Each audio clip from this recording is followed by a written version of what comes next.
Good morning everyone. आज हम करने जा रहे हैं पार्ट 3 डायनामिक्स का पार्ट 3। ठीक है जी। पहला पार्ट जिसने पहले ये पार्ट 3 तभी समझ आएगा जिसने पार्ट 1 एंड पार्ट 2 देखा है। पहले पार्ट 1 एंड पार्ट 2 प्लेलिस्ट में जाके देखिए, तभी आपको पार्ट 3 समझ आएगा। अच्छा, इसमें क्या करना है हमने, मोशन अंडर एक ये हमारी अर्थ है। ठीक है जी। एक बाहर से कोई पार्टिकल आ रहा है कि पार्टिकल की क्या मोशन होगी अगर टुवर्ड्स दी अर्थ के तरफ आ रहा हो तो उसकी मोशन कैसी होगी, उसकी एक्सेलेरेशन निकालनी हो। ये हम फार्मूला में ड्राइव करके दिखा रहा हूँ। अगर एंट्रेंस एग्ज़ाम से सिर्फ पॉइंट का फार्मूला ही याद रखना है। अगर फॉर बीएससी लेवल के लिए ये फार्मूला भी ड्राइव करना आ जाता है कि एक पार्टिकल ऑफ मास एम है, वो अर्थ की तरफ आ रहा है, अर्थ का रेडियस हमारा आर है। मान लीजिए ये particle of mass M, mass particle का मास है small m with an acceleration A आ रहा है। This is from this centre से इसका डिस्टेंस मान लीजिए एक्स है। देन अब हमने एक्सेलेरेशन निकालनी है, क्या होगी इस केस में। तो पहले हमारा एक न्यूटन्स लॉ ऑफ ग्रेविटेशन होता है। अगर दो मासेस के बीच में फोर्स ऑफ अट्रैक्शन होती है, उसका फॉर्मूला होता है, अगर दो मासेस एक दूसरे के पास आते हैं तो उन दोनों के बीच में फोर्स ऑफ अट्रैक्शन होती है, उसका फॉर्मूला है जी एम, दोनों फोर्सेस की, दोनों मासेस की प्रोडक्ट ओवर उनकी square of the distance between them. G denote करता है ग्रेविटेशनल कांस्टेंट, इसकी वैल्यू ये फिक्स है, इतनी होती है।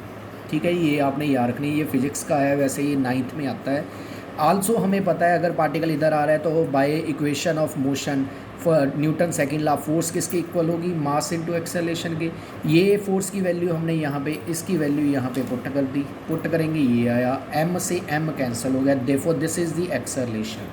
अगर पार्टिकल टुवर्ड्स दी अर्थ के पास आ रहा है तो एक्सेलरेशन इज इन्वर्सली, ये कांस्टेंट है, inversely proportional to the square of the distance, कितनी दूरी पे है उसकी स्क्वायर के प्रोपोर्शनल होगा। पहले तो ये अर्थ में, अभी मैं एक्सेलरेशन की वैल्यू भी निकाल के दिखाऊंगा। आल्सो अगर on the surface of earth पे, जब अर्थ के सरफेस पे होगा ये पार्टिकल, यहाँ पे होगा तो एक्स की वैल्यू की होगी। अगर पार्टिकल यहाँ पे आ जाएगा तो एक्स की वैल्यू आर होगी।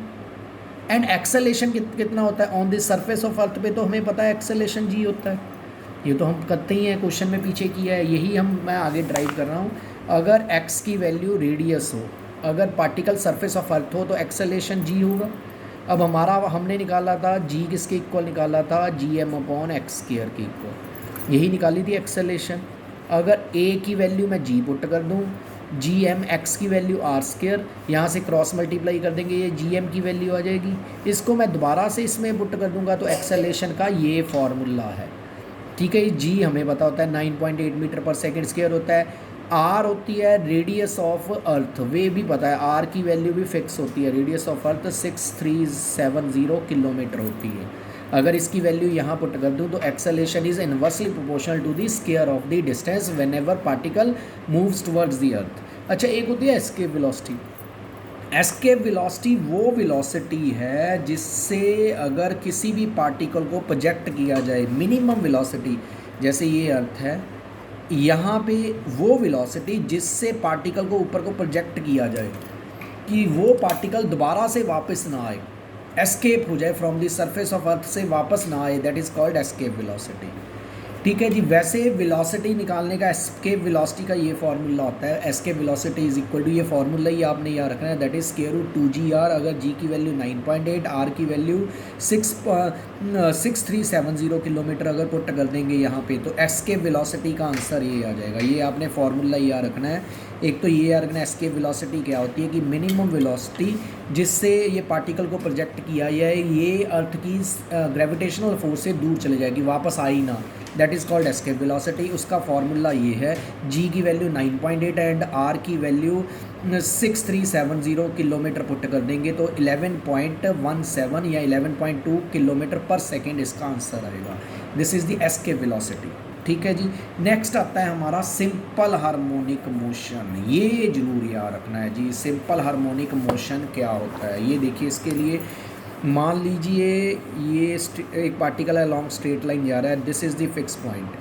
पार्टिकल ने यहाँ से शुरू किया, मान लीजिए एट एनी टाइम पी पे पार्टिकल ये हेयर है, तो ये तो मान लीजिए इसका डिस्टेंस है। कोई भी पार्टिकल एग्जीक्यूट को, किसी पार्टिकल की मोशन को कहेंगे कि वो सिंपल हार्मोनिक मोशन है, कब, जब एट एनी पोजीशन पे मान लीजिए इसकी एक्सेलेरेशन ये है, ये पार्टिकल आगे जा रहा है, ठीक है, इसकी एक्सेलेरेशन इज़ अगर directly proportional to distance from the fixed point हो, देन इट इज़ कॉल्ड, अगर ये अगर कांस्टेंट और प्रोपोर्शनैलिटी हटाएं, ये नेगेटिव डालें, मीन्स इसका कहने का मतलब है कि कोई भी पार्टिकल सिंपल हार्मोनिक मोशन कब होगा, when acceleration is directly proportional to the distance from the fixed point and acceleration is always towards the fixed point. Negative sign, अगर एक्स इधर को बढ़ेगा, हमें पता है एक्स इधर को इंक्रीज होगा, एंड एक्सेलेरेशन इसके अपोजिट डायरेक्शन में हो, means towards the fixed point हो, देन मीन्स ये कह सकते हैं अगर acceleration directly proportional to x है, अगर प्रोपोर्शनैलिटी हटाएं तो वैसे के आता होता है, यहाँ पे माइनस म्यू क्यों डाला है, नेगेटिव साइन डिनोट, अगर एक्स इंक्रीज होगा तो एक्सेलेरेशन डिक्रीज होगी,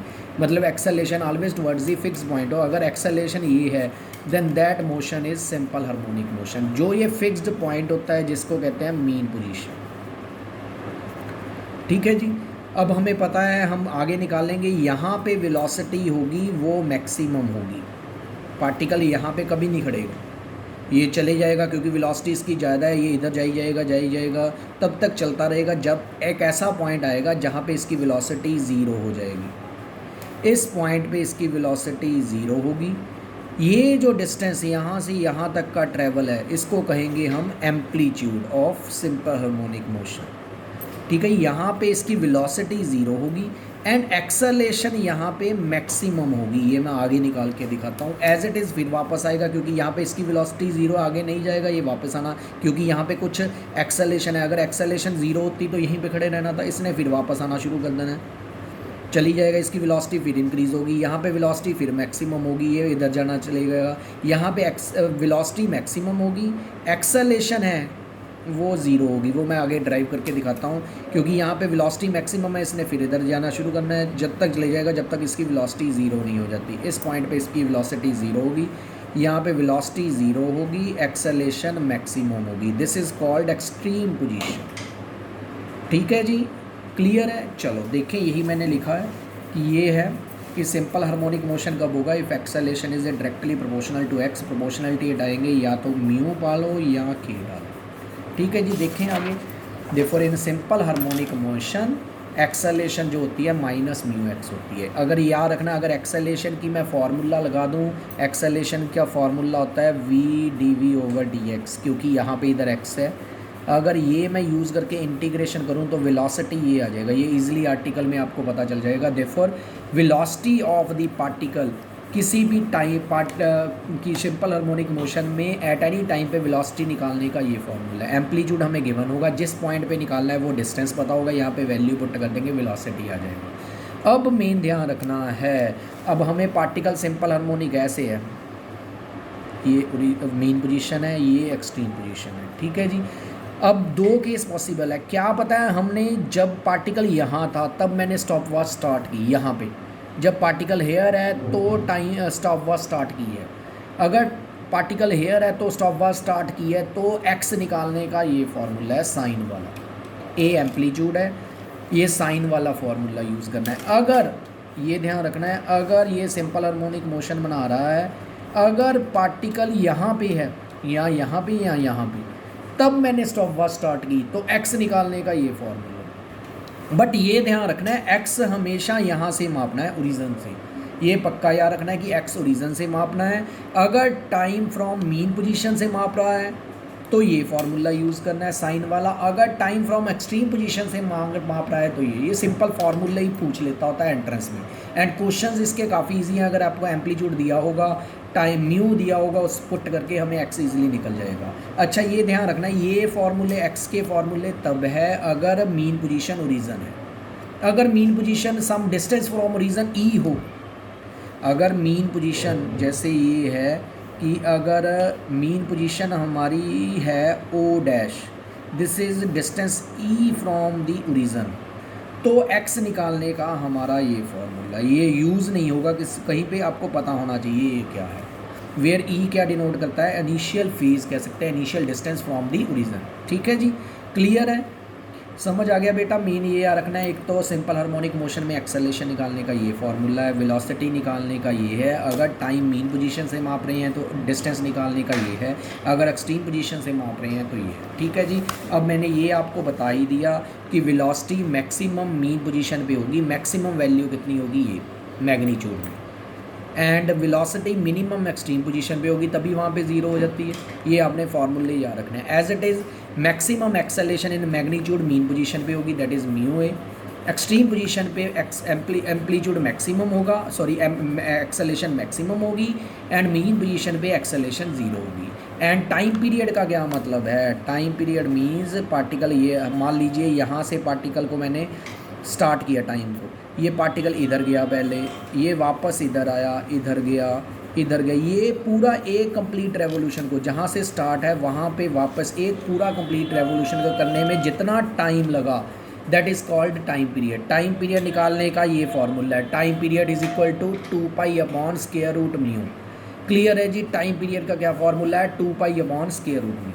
आगे आ जाता है फ्रीक्वेंसी, कि एक सेकेंड में, फ्रीक्वेंसी का वैसे मतलब ये होता है कि it is the reciprocal of time period. ये याद रख लो, यहाँ पे वैल्यू पुट कर देंगे, ये आ जाएगा। यहाँ शॉर्टकट ये डेफिनेशन ये कहती होती है, फ्रीक्वेंसी क्या डिनोट करती है? एक सेकंड में कितनी रेवोल्यूशंस हुई, कितनी पूरी कंप्लीट रेवोल्यूशंस हुई, that is called frequency. Frequency का फॉर्मूला है 1 reciprocal of time period. Time period का उल्टा कर देंगे, that is called frequency. Clear है जी। सिंपल हार्मोनिक मोशन का कंसेप्ट समझ आया बेटा? चलो आगे चलते हैं। अच्छा, एक इसमें आता है इलास्टिक स्ट्रिंग। अगर कोई भी स्ट्रिंग ऐसी है, या तो स्ट्रिंग ऐसे रखा होगा, हॉरिजेंटल होगा, या वर्टिकल होगा, ऐसे होगा। ठीक है। अगर स्ट्रिंग पहले तो कोई भी इलास्टिक स्ट्रिंग जिसको खींचेंगे वो ओरिजिनल पोजीशन पे वापस आ जाए, that is called elastic string. उस केस में एक हुक्स लॉ लगता होता है कि जब भी हमें, जैसे ये स्ट्रिंग है, ये स्ट्रिंग को किसी वॉल के साथ अटैच किया, इसको मैंने इधर खींचा, ये ओरिजिनल पोजीशन पे वापस आएगा, क्योंकि इधर अटैच है तो टेंशन इसकी इस तरफ होगी। तो टेंशन निकालने का क्या फॉर्मूला है? जैसे ये स्ट्रिंग था, इसकी नेचुरल लेंथ L थी, इसको मैंने इधर से इधर खींच लिया, ये जब यहाँ तक खींचा तो इसकी एक्सटेंशन, ये बढ़ के कितना हो गया? L', एक्सटेंडेड लेंथ होगी L'। तो हुक्स लॉ कहता है टेंशन किसके इक्वल होती है? लैम्डा। लैम्डा होता है मॉडुलस ऑफ इलास्टिसिटी कहते हैं इसको, या Hooke's law of Hooke's constant of elasticity भी कह देते हैं। लैम्डा इनटू जितनी बड़ी लेंथ है, ये है एक्चुअल लेंथ, ये natural length, this is the extended length. देखो बड़ी कितनी लेंथ है, इतनी बड़ी, ये ध्यान रखना। एक्सटेंडेड लेंथ, एक्सटेंडेड लेंथ कितनी है? L' - L over natural length. This is the formula of tension. अगर जब भी हमने tension in case of string के केस में निकालनी है तो टेंशन किसके इक्वल है? Lambda. Lambda modulus of elasticity, ये क्वेश्चन में गिवन होगी। ऊपर होगी एक्सटेंशन जितनी वो बड़ी, over natural length, over natural